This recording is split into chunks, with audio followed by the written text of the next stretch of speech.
Selon les données de Tokyo Shoko Research, au cours du premier semestre de l'année fiscale, le nombre de faillites d'entreprises a atteint 5095, soit une augmentation de 17,83% par rapport à la même période en 2023. Parmi elles, 188 faillites étaient liées à des pénuries de main-d'œuvre, dépassant pour la première fois les 100 cas. Parmi ces cas de faillite, le nombre de faillites liées à des pénuries de main-d'œuvre, telles que les difficultés de recrutement, les démissions d'employés et l'augmentation des coûts de main-d'œuvre, a augmenté de 80,4% par rapport à la même période de l'année fiscale précédente. Sakata Yoshihiro explique que les industries à forte intensité de main-d'œuvre ont souvent du mal à attirer des travailleurs dans un contexte de pénurie de main-d'œuvre.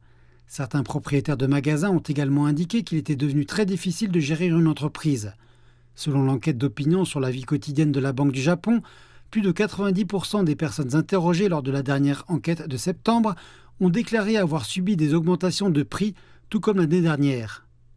Hideo Kumano, économiste en chef de l'Institut de recherche Daiichi Life, a indiqué que quoique l'augmentation des coûts des matières premières ait ralenti, les hausses de prix sont devenues la norme en raison de l'augmentation des coûts de l'énergie et de la main-d'œuvre. Dans le passé, les coûts de main-d'œuvre représentaient environ 20% de nos dépenses totales, mais aujourd'hui, ils ont dépassé 30%, ce qui augmente incontestablement notre charge. Autrefois, les coûts des matières premières et de main-d'œuvre n'étaient pas aussi élevés et les bénéfices étaient bien meilleurs qu'aujourd'hui.